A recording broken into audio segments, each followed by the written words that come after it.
같이 모여서 작성을 하고자 한 것은 혼자 작성을 하라고 하니까 이걸 어떻게 해야 되나 전혀 잘 난감하고 아는 사람도 없는데 어떡하나 이렇게 고민들을 하시는 것 같아서 쉽게 서로가 이렇게 작성할 수 있는 그런 분위기 속에 거기 옆집 아줌마 썼어? 나도 그럼 옆집 아줌마 쓰면 되네. 이런 식으로 이제 이발소 우리 아줌마 쓰면 되겠네. 뭐 이 미용실 아줌마 쓰면 되겠네. 이런 식으로 이제 이것을 이렇게 좀 서로가 작성해 보라 그런 의미에서 합니다. 우리 장로님 나오셔서 좀 인도해 주시기 바랍니다. 네. 네. 구역별로 이렇게 좀 할 수 있도록. 오늘 주보에 다 그 작성지는 받으셨죠? 안 받으셨나요? 예.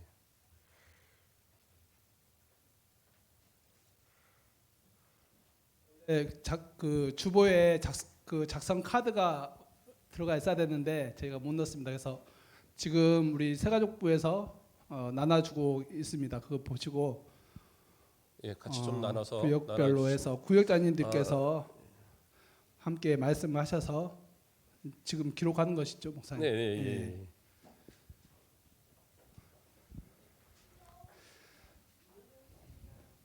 저희가 2월 달부터 이제 전도를 계획하고 또 기도하면서 신자를 함께 작정하고 품자 이렇게 했는데 그동안 한 달 동안 또 기도하면서 마음에 품고 계신 분들이 있다면 자유롭게 적어주시면 될 것 같습니다. 뭐 아직까지 결단하지 못하고 계신다면 좀 더 기도하고 같이 하시면 될 것 같습니다. 예, 볼펜 없으신 분들 있으면 좀 가져다 주시면 좋을 것 같아요. 예, 볼펜 좀 갖다 하고. 자, 우리 작성하는 데 있어서 뭐 부담들을 갖지 마시고 거기 보면 옆에 이제 어떤 사람들을 대상으로 할 거냐 뭐 이런 것도 있어요. 그리고 이제 우리가 생각해 보는데 거기는 안 써 있겠군요. 이전에 나눠 드린 부분들에 있을 텐데 네.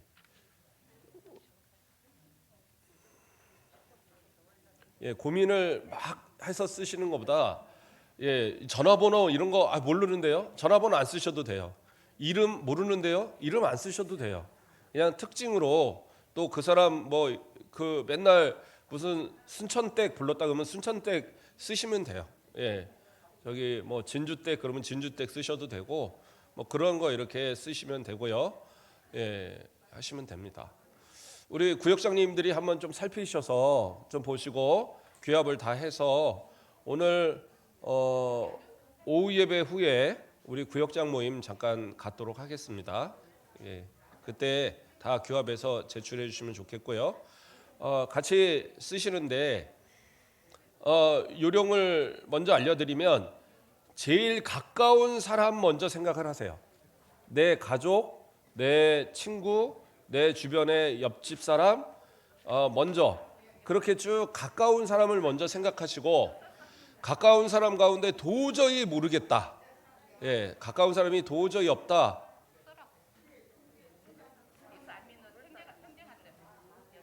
예.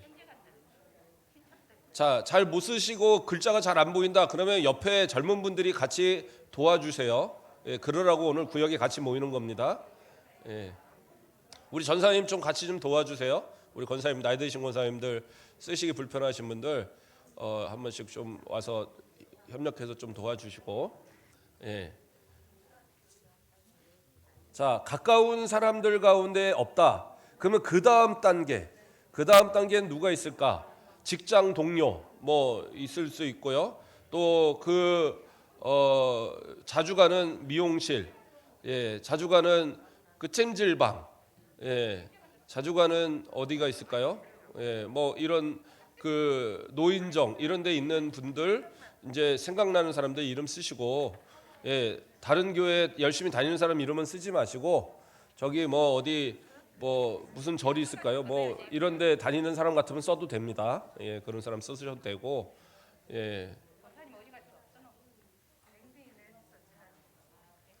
네. 그런 사람들 하나씩 이렇게 쓰시면 되고 그 다음에 또 그러니까 적어도 한 3명은 쓰셔야 됩니다. 3명은 쓰셔야 되고 그 다음에 사람들은 누가 있을까요? 예, 좀 더 먼 사람들, 예, 우리 집에 자주 오는 택배 아저씨, 그렇죠? 예, 뭐 이런 사람들한테 교회 우리 물티슈 같은 거 이런 것들, 물티슈도 좀 갖고 오시죠. 오늘 지금 한번 좀 나눠드리고 그런 것도 더 설명을 할 수 있도록.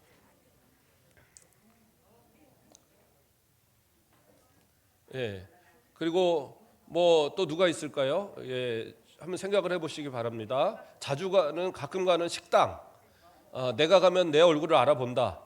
예, 뭐 또 병원 같은데도 우리 권사님들 병원 자주 다니시잖아요. 병원에 이쁜 간호사, 예, 그 다음에 이쁜 간호사, 뭐 이렇게 쓰셔도 상관없어요.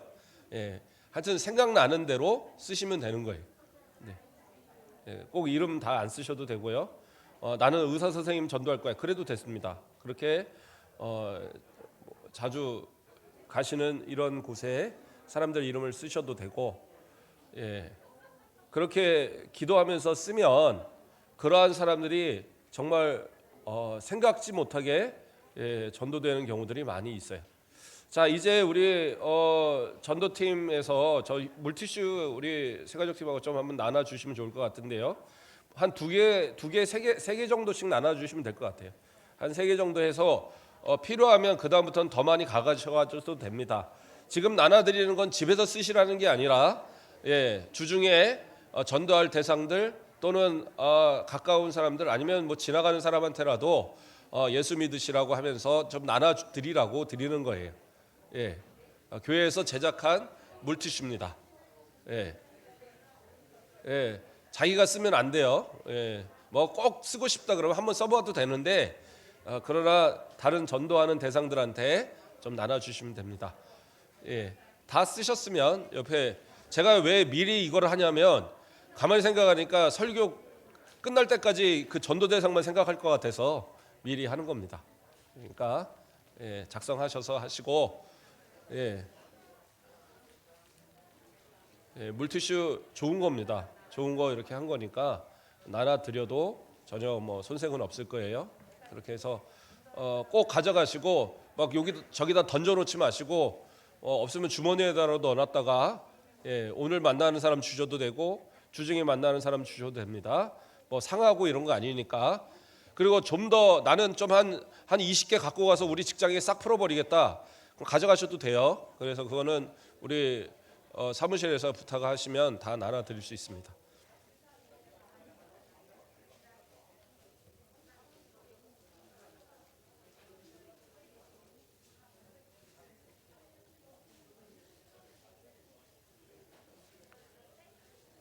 자, 뭐 개인별로 내시면 우선 고역장님들이 다 갖고 계세요. 고역장님들이 갖고 계셔서 이따가 같이 모였을 때 교합하도록 하겠습니다.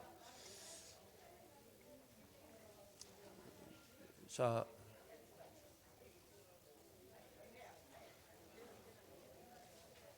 네. 그 만약에 누구 나눠줄 사람 없다. 그러면 옆집에다 갖다 던져놓으세요. 그러면은 이게 웬 선물인가 하고 받을 테니까. 예.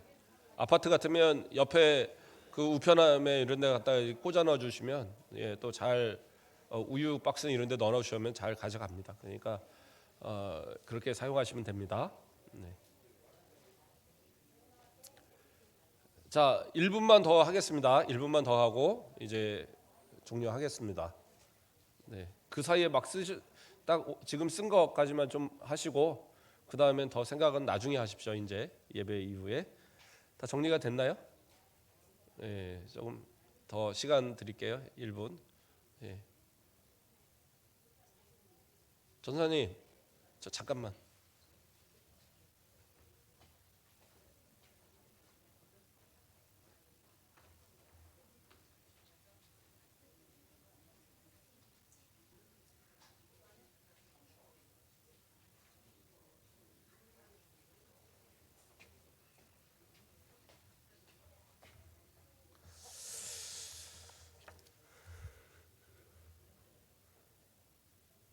다 하셨나요?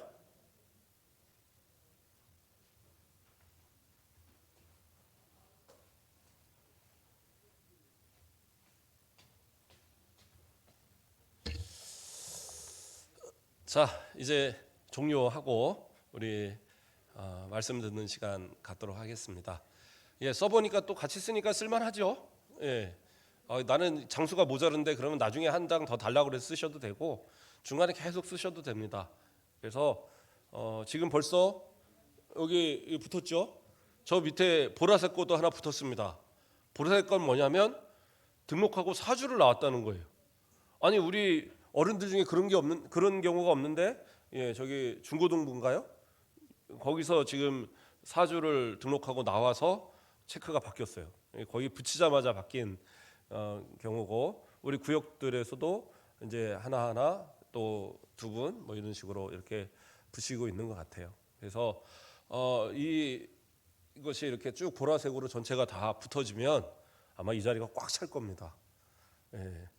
어쨌든 기도하면서 얼마큼을 채워갈지 우리 성도들의 기도 가운데 이루어질 줄 믿습니다. 자, 이제 말씀 듣겠습니다. 오늘 말씀의 제목은 내가 무엇을 가지고입니다. 예배에 대한 제가 설교를 계속 하고 있는데 오늘은 미가서에 나온, 우리가 새벽 예배 때 쭉 살피는 말씀 가운데 있는 말씀이거든요. 이제 그만 상의하셔도 돼요. 그만 상의하시고 이제 저를 보시면 됩니다. 자, 그래서 새벽 예배 때 우리가 좀 살피는 말씀이 미가서인데, 그 가운데 있는 이 말씀이 예배와 관련해서 참 중요한 말씀이에요. 그래서 오늘 이 말씀을, 이 본문을 중심으로 우리가 함께 은혜의 말씀을 삼고자 합니다. 오늘 읽었던 이 말씀은 무슨 말씀이냐면, 미가 선지자가 미래에 고난받는, 그러니까 하나님의 앞에 범죄하여서 결국엔 나라가 멸망하고 책망받게 될 그 이스라엘 백성들이 하나님 앞에 회개하면서 그러면 내가 어떻게 예배를 할까, 이런 마음 가운데 고백하는 것을 이렇게 선지자적 입장에서 미가 선지자가 대언해서 말하고 있는 거예요. 그리고 또한 그에 대한 바른 답을 또 제시하고, 이러한 모습들의 이 설명이 있는 그런 말씀이에요. 그래서 이 말씀을 가만히 들어보면, 읽어보면 우리가 하나님 앞에 어떠한 자세로, 어떠한 마음으로 예배를 드리고 어떠한 것이 참된 예배자의 모습인가, 이것을 우리에게 알게 해주는 그러한 말씀이 됩니다. 자, 이 말씀 가운데 6절에 뭐라고 시작합니까? 내가 무엇을 가지고 여호와 앞에 나아가며 높으신 하나님께 경배할까? 이러한 고민을 한번 해보신 적이 있습니까? 하나님 앞에 나올 때 내가 무엇을 가지고 또 어떠한 모습으로 하나님 앞에 내가 예배해야 될까? 내가 어떠한 모습으로 예배해야지 하나님이 기뻐 받으실까? 이러한 고민을 한번 해보신 적이 있는지요? 아마 한두 번, 아니 매번 그렇게 하시는 분들도 있을 거예요. 그런데 대부분의 많은 사람들이 나는 분명히 예수님을 사랑하고 예수님을 믿는다라고 생각하지만, 예배에 나올 때의 어떤 마음들이 그러한 어떤 준비되고 또 그러한 어떤 마음의 사모함으로 나오는 이들이 사실은 많지 않다라는 거죠. 예배를 드리고 돌아가는데도 내가 하나님께 어떠한 마음을 다해서 무엇인가 하나님께 드렸다, 이런 어떤 이 마음의 그런 그 생각, 이러한 것들이 들지 못하고 그냥 올 때의 그 무거운 마음 가지고 가서도 그냥 그 무거운 마음 가지고 살아가는 그런 모습들을 봐요. 그런데 정말 내가 예배에 드리러 나오는 이 모습 속에 내가 어떠한 모습으로 예배를 드려야 할까라는 그런 고민과 그런 마음의 생각을 가지고 나온다면, 정말 이 예배가 더 이전에 드리던 예배와는 다른 마음들을 갖게 될 거예요. 뿐만 아니라 이전보다는 정말 마음의 뭔가 변화의 모습들, 응답의 모습들을 가지고 돌아가는 그런 모습이 될 거라는 말입니다. 그래서 예배에 올 때 항상 이러한 생각, 내가 어떠한 마음을 가지고 어떠한 모습으로 무엇을 가지고 하나님 앞에 예배할까, 이러한 모습들을 항상 생각하는 그런 우리 성도들이 되시길 바랍니다. 그런데 여기서 이 나오는 말씀 가운데 경배할까, 하나님께 경배할까라는 이 말씀은 사실은 이 말씀은 그렇게 좋은 문구는 아니에요. 그러니까 예배란 말씀으로, 경배란 말로 번역은 했지만 이 말이 사실은 그렇게 아주 좋은 말은 아니에요. 이게 무슨 말이냐면, 이 단어가 원래는 어떤 단어로 쓰였냐면 원형이 카파프라는 단어인데 이 단어가 다른 데서는 어떤 의미로 쓰였느냐? 비굴해지다. 그러니까 비굴하다라는 의미를 갖고 있어요. 아니 비굴한데 왜 여기서는 경배하다라고 얘기합니까? 이것이 하나님께 지금 되어서 사용됐기 때문에, 사람에게 사용되지 않고 하나님께 사용됐기 때문에 경배라는 말로 번역을 한 거예요. 그런데 아니 그러면 이게 무슨 의미입니까? 이스라엘 백성들이 어떻게 보면 그 고난 가운데 있을 그들이 하나님께 예배하겠다라는 그 마음이 정말로 하나님을 향한 온전한 감사와 기쁨의 마음으로 드리는 그런 예배가 아니다라는 거죠. 그들이 생각할 때 지금 그도 그럴 것이 하나님께 범죄함으로 인해서 하나님의 징계를 받아 그 포로가 되고 나를 잃어버리고 그렇게 노예의 삶으로 전락해버린 그 모습 속에 그가 하나님 앞에 다시 감사와 기쁨으로 예배를 드린다? 쉽지 않겠죠. 그러니까 그가 예배를 드릴 때에 드리는 마음은 어떤 마음이냐? 혹시라도 내가 예배를 잘못 드리면 하나님 나에게 또 벌 주시는 건 아닐까? 내가 하나님 앞에 예배해서 혹시 정성이 부족하면 하나님이 내 기도를 안 들어주시는 건 아닐까? 하나님께서 내가 좀 잘못된 모습으로 이렇게 예배를 드리면 하나님이 내 삶에 있어서 또 어떤 일이 안 되고 내 자녀에게 문제가 생기고 무슨 집이 무너지고 이런 큰 문제들이 생긴 건 아닐까?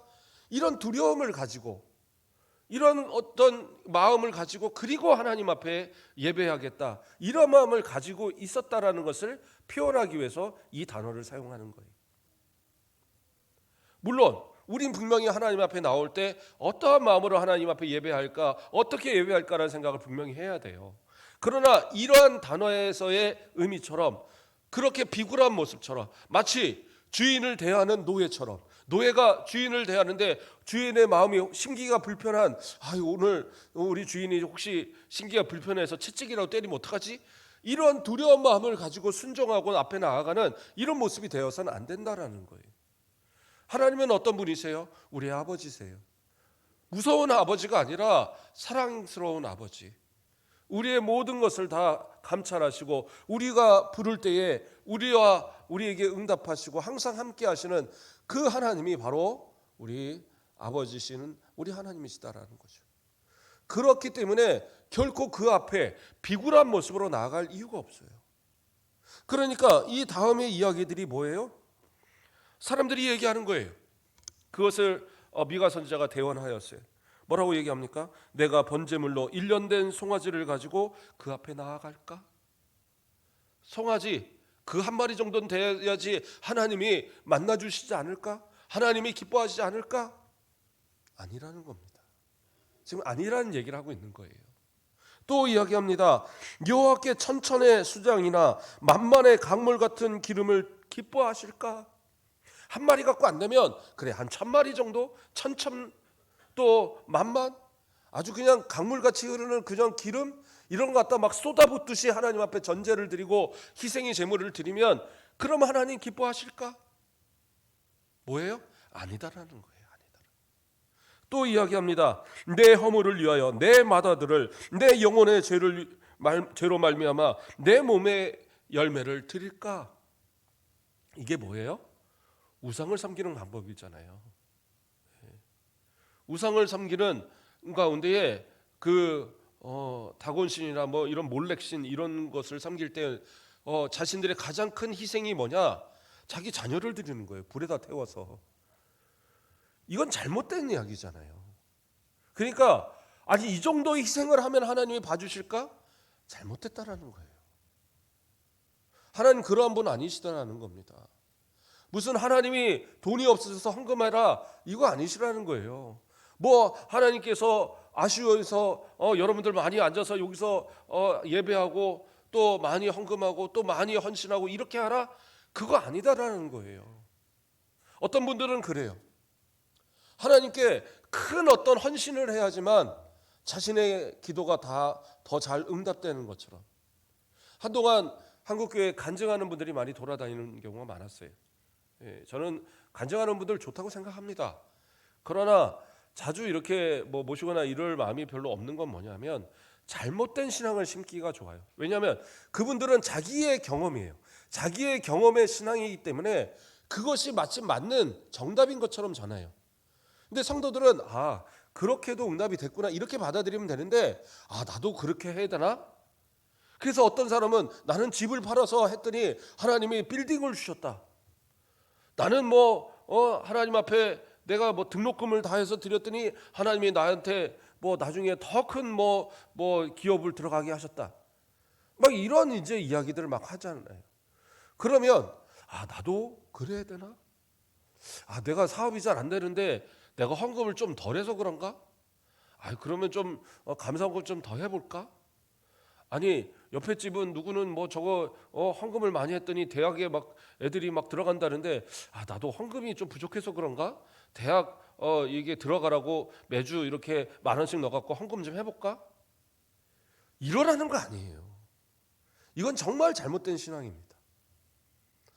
그러한 마음이 있어서 해서 그렇게 응답받은 사람들은 그냥 그 예예요. 그 사람의 믿음이었던 거고 그 사람의 그런 헌신이었던 겁니다. 그게 모두에게 일반화되는 건 아니에요. 근데 마치 나도 그래야 되는 것처럼. 그래서 심지어 어떤 분들은 간증하면서 헌금을 작정하십시오.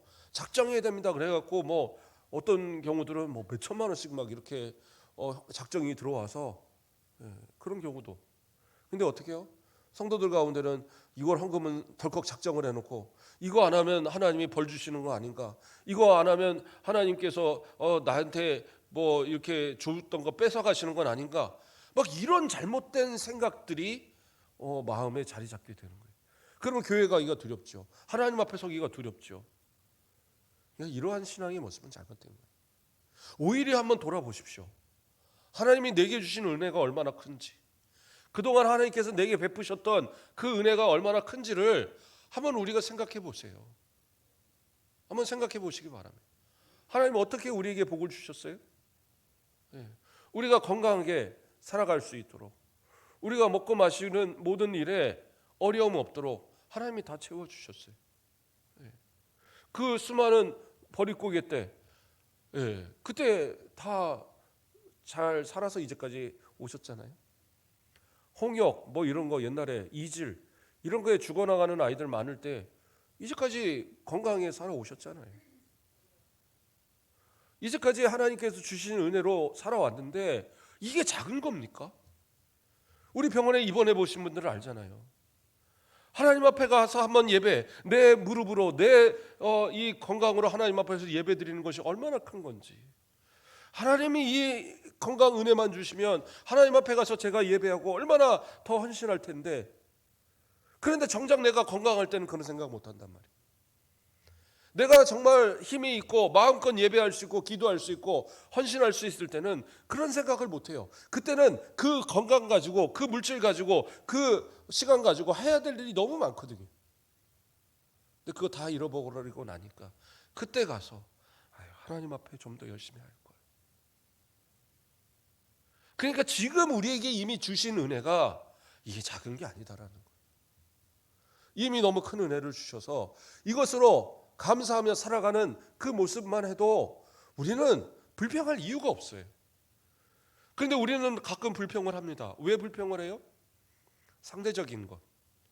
옆집 사람은 50평을 사는데 나는 20평을 살아요. 어떤 사람은 100평의 아파트를 놓고도 아이고 이렇게 집이 좁아서, 그런데 어떤 사람들은 방 한 칸에 겨우 살아가는 경우도 있어요.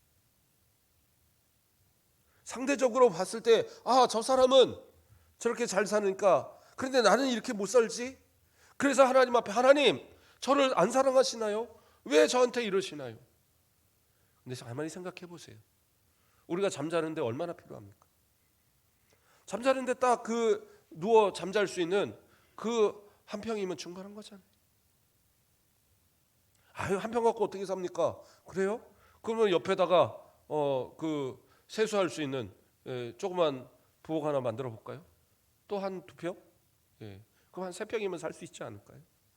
목사님 거기에 냉장고는 놔야죠. 그래요. 냉장고 놓고 또 한 평. 이래저래도 한 사람 살아가는데 한 6, 7평이면 충분히 살고도 남아요. 근데 우리의 욕심은 어떻게 해요? 10평을 살면 20평을 살고 싶고, 20평을 가면 30평을 살고 싶고, 30평이 되면 40평을 살고 싶고, 50평, 100평, 심지어 몇백 평의 집을 만들어 놓고도 아이고 뭐 사는 게 빡빡하다 이러고 살아가는 사람들이 많아요. 만족이 없는 모습들.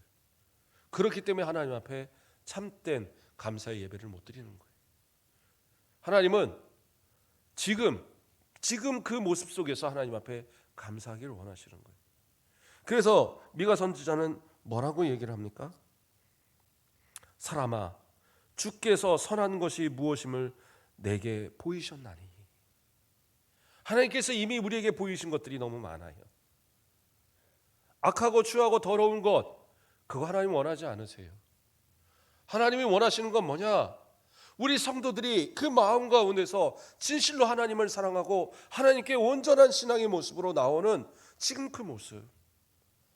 많은 것 갖지 않아도 되고 많은 것으로 치장하지 않아도 괜찮고 지금 내가 할 수 있는 최선의 모습으로 나와 있는 이 모습을 하나님은 기뻐하시는 거예요.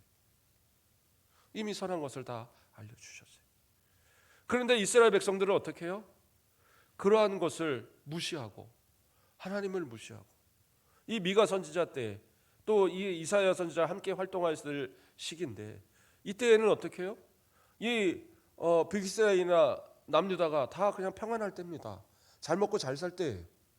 그러니까 이들이 잘 먹고 잘 사니까 어떻게 해요? 하나님을 제대로 안 섬겨요. 감사도 안 해요. 형식적으로는 예배해요. 그런데 어떻게 해요? 삶 속에서 우상을 섬기고 우상의 습관을 따라 살아가고 그러면서 마음속으로도 하나님을 섬기면서 우상을 섬기고 우상을 섬기면서 하나님을 섬기고 이러한 혼합된 잘못된 신앙을 가지고 살아갔단 말이에요. 이것이 선한 것이 아니라고 이 선지자들이 아무리 소리쳐도 아이 뭐 다 그러고 사는 거지. 다른 사람도 다 그러는데 나만 뭐 그래. 그리고 다 그렇게 살아가는 거예요. 그것이 바로 멸망으로 가는 지름길이에요. 누구 하나는 담대하게 얘기할 수 있어요. 이것이 우리의 온전한 예배가 아니다.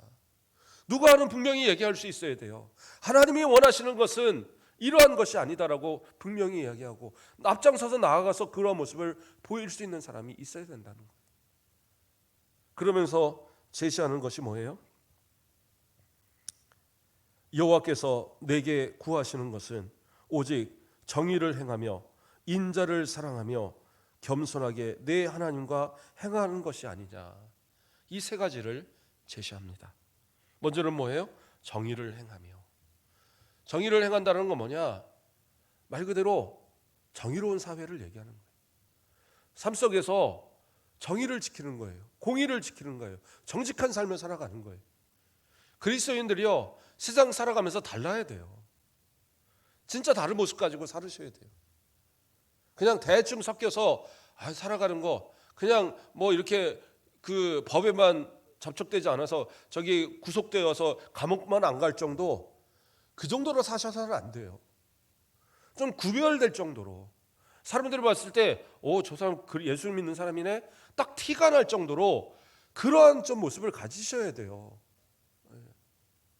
제 얘기 좀 하니까 제 얘기 자꾸 하는 거 싫어하는 분들도 있는데 제가 언젠가 지금은 커피 되게 잘 먹습니다. 커피를 또 다시 잘 먹는데 한동안 위가 아파서 커피를 안 먹은 적이 있었어요. 커피를 한 3, 4년 정도를 아예 입에도 안 댄 적이 있습니다. 근데 어떤 분이 저한테 그러더라고요. 목사님이시라서 교회 다니셔서 커피도 안 드시나 봐요. 그러더라고요. 안 믿는 사람이. 그래서 왜요? 그랬더니 교회에 다니셔서 담배 안 피고 술 안 먹는 것처럼 커피도 안 먹는 걸로 알았습니다. 그러더라고요. 그래서 제가 아니요. 커피는 제가 그냥 이 몸이 안 좋아서 안 먹는 겁니다. 그리고 이제 말했는데 사람들이 주시하고 본다니까요. 그리스도인들이 어떠한 모습으로 살아가는 걸 주시해요. 저 사람들이 술을 안 먹네? 왜 안 먹을까? 저 사람은 담배를 안 피네? 왜 안 필까? 저 사람은 왜 저런 데를 안 가지? 저 사람들은 왜 저런 거를 안 하지?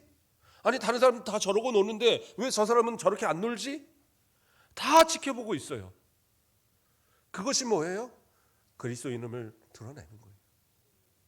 그래서 그 모습을 보면서 그리스도인들은 저런 모습이구나. 그래서 어느 순간 보면서 저 그리스도인다운 삶을 나도 살아야지. 그렇게 만들어가는 것이 바로 정의를 행하며 살아가는 사람들의 모습이다라는 거예요. 이러한 모습 정도가 없다고 한다면 내가 과연 그리스도인이라 말할 수 있습니까? 그렇다고 해서 무슨 정의롭게 가서 나라를 위해서 저기 옛날 안중근 의사 윤복일 의사 이런 것처럼 도시락 던지고 가서 총으로 쏘고 이러라는 거 아니에요. 이런 거 하라는 얘기가 아니라 삶의 가장 기본적인 인간다운 도덕적인 사회적인 모습 지키며 사시라는 거예요. 그러한 모습이 하나님이 원하시는 것이다. 또 그 다음 뭐라고 얘기합니까? 인자를 사랑하며. 여기서 인자는 헤세드, 인자, 긍휼, 자비, 사랑 이런 것을 이야기하는 걸 얘기하는 거예요. 이것이 하나님께 대했을 때는 하나님이 우리에게 대할 때는 그 언약에 기반한 변치 않는 사랑을 이야기하고 우리가 하나님 앞에 대할 때는 충성을 얘기합니다. 하나님께 변치 않는 충성을 얘기할 때 헤세드라는 단어예요. 근데 이게 사람 사이에 사용될 때는 어떠냐? 그런 사람들을 향한 그런 온유, 사람들을 향한 그런 어떤 너그러움, 이런 그런 진실하게 대함 이러한 의미를 갖고 있는 거예요. 그래서 이러한 모습들, 인자를 사랑하는 모습, 이건 뭐냐? 하나님께 또 하나님께서 우리에게 주신 그 사랑의 본을 따라서 이웃에게 이 대하는 모든 것들을 다 포함해서 얘기하는 거예요.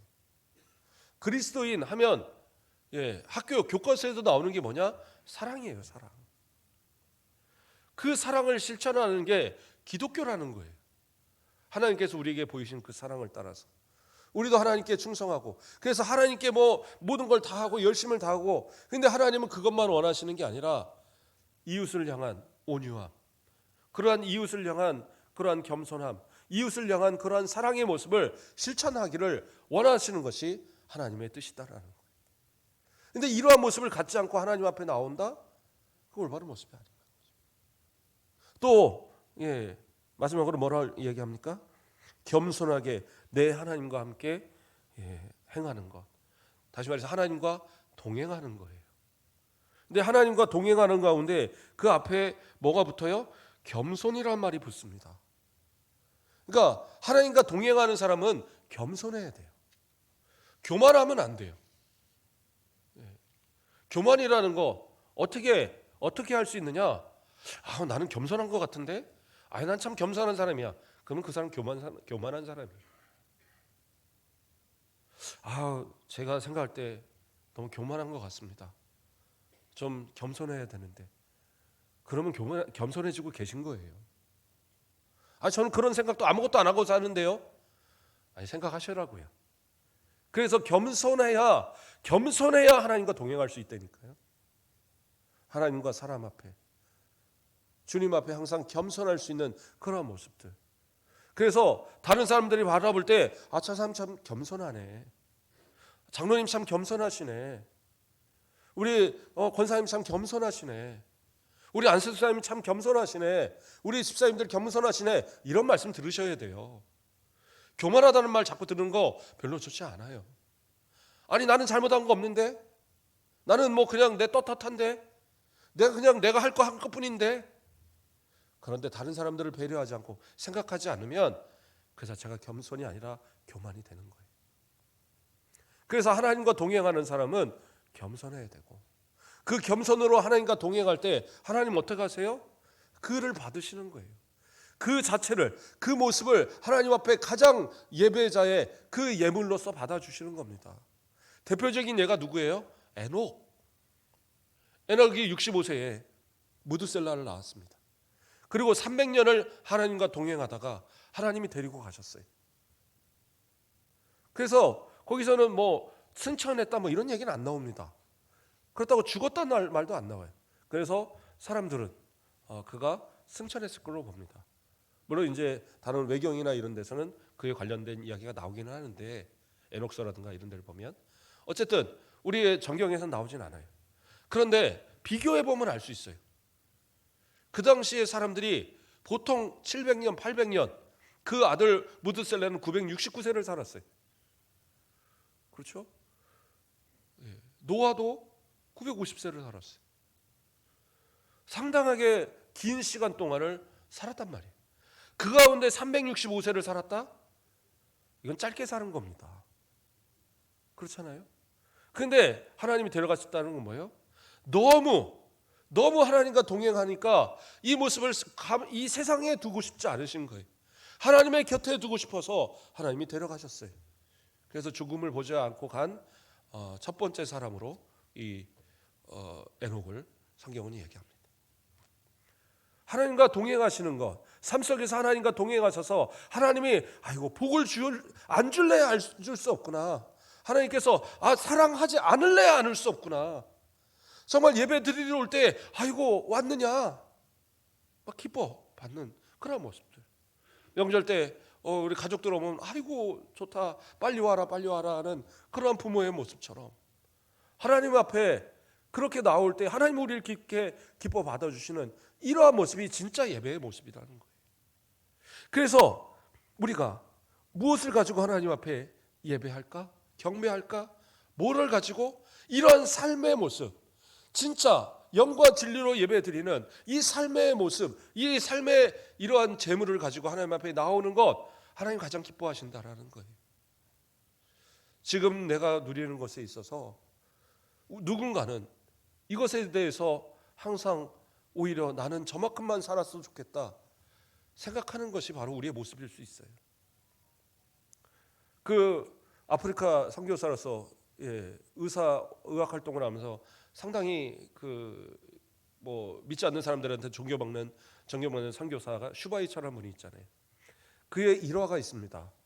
진짜이냐 가짜이냐 이런 얘기도 있는데 어렸을 때 한 친구하고 싸웠대요. 근데 너끈하게 갖다 내다 꽂은 겁니다. 어떤 데서는 씨름했다라는 얘기도 있는데 싸운 거죠. 싸워서 내동댕이를 치니까 이 아이가 뭐라고 얘기를 하느냐. 내가 너처럼 매일 고깃국 먹으면서 난 살았으면 내가 너를 한 주먹으로 너를 때릴 수 있었다. 그런데 내가 그 고깃국 못 먹어서 이렇다라고 얘기를 했다는 거예요. 물론 슈바이처는 그렇게 잘 사는 집 아이는 아닙니다. 부모에게서 떠나서 그 할아버지 할머니가 키우기도 하고 그랬다고 그러더라고요.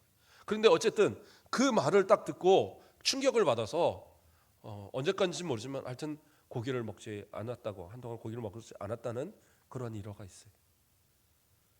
아니 자기도 분명히 잘 사는 건 아니고 어떻게 보면 평범하게 사는 것이고 어떻게 보면 그 부모하고 살 수 없어서 할아버지 할머니 밑에서 살아가는 그런 모습인데도 그 아이는 이 모습을 보면서 나도 저 아이처럼 그렇게 고깃국 하나 먹고 자랐으면 내가 얼마나 힘이 있었을까, 이런 생각을 이야기하는 그런 사람도 있단 말이에요. 감사가 회복되시길 바라고 내 삶 속에 가장 하나님이 기뻐하실 만한 그러한 정의로운 삶, 그러한 하나님 앞에 정말 그러한 하나님과 동행하는 그러한 삶, 또 삶 속을 통해서 하나님께 드려지는 그러한 모든 삶의 열매가 하나님 받으실 만한 그러한 모습으로 드려지는 그러한 우리가 되어야지, 그것이 그 모습을 가지고 이 시간 나와서 예배할 때 하나님 기뻐 받으시는 거라는 거예요. 아무리 좋은 옷을 입고 아무리 화장을 이쁘게 하고 아무리 잘 꾸며서 이 자리에 와서 앉아 있다고 해도, 그리고 헌금 봉투에 두둑이 넣어서 하나님 앞에 드렸다고 해도 그 예배를 하나님 받으시는 거냐? 아니요. 우리의 삶 속에서 진짜 하나님이 기뻐하실 만한 선한 그 삶을 가지고 나올 때 하나님이 기뻐하신다는 겁니다. 그러한 참된 예배자, 주님이 찾으시는 예배자, 주님이 주시는 복 가운데 날마다 감사와 기쁨이 넘치는 우리 복된 성도들 되길 주님의 이름으로 축복드립니다. 기도하겠습니다. 사랑의 하나님, 감사를 드립니다. 우리를 사랑하여 주시고 우리도 하나님의 은혜 가운데에 참된 예배자로 불러주심을 감사를 드립니다. 삶에 우리의 부족한 것들 아버지께서 날마다 채워주셨고 우리가 세상 가운데 걸식하지 아니하고 오늘도 하나님 앞에 예배드릴 수 있도록 모든 것을 허락하셨음에 감사를 드립니다. 우리의 삶 속에 더 주님과 동행하며 더 주님이 기뻐하실 만한 모든 것들로 하나님 앞에 예배하고 하나님께 온전히 영광 돌리는 우리들 되게 하시고, 결코 세상에서 하나님 영광 가리는 모습 가졌다가 겉으로만 하나님 앞에 정직한 것처럼 예배하는 그러한 잘못된 신앙이 없도록 온전히 하나님 받으시는 참된 예배자들의 삶을 살아가는 우리들 되어지도록 축복하여 주시옵소서. 모든 건 더하는 복으로 채워주시고 삶의 모든 부분에 하나님의 동행하시는 은혜를 체험케 하옵소서. 감사합니다. 예수 그리스도의 이름으로 기도드립니다. 아멘.